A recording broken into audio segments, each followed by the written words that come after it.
நம்ம நாட்டுல இன்னைக்கு உணவு உற்பத்தி 200 மில்லியன் டன். அதுல 200 டன்னாவது ஏழைங்களுக்கு போய் சேருதா? இல்ல.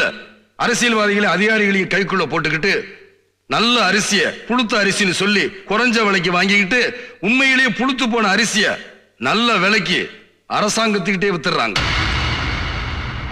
ஓட்டு போட்டதுக்கு ஏழைங்க அனுபவிக்கிற ஒரே உரிமை குறைஞ்ச விலையில கிடைக்கிற அரிசி.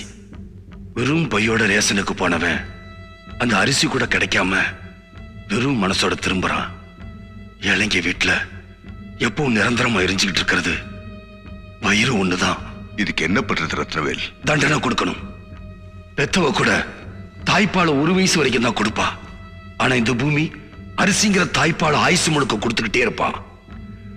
அந்த தாய்ப்பால ஜனங்களுக்கு கிடைக்க விடாம தடுக்கிறவங்களை மன்னிக்கவே கூடாது.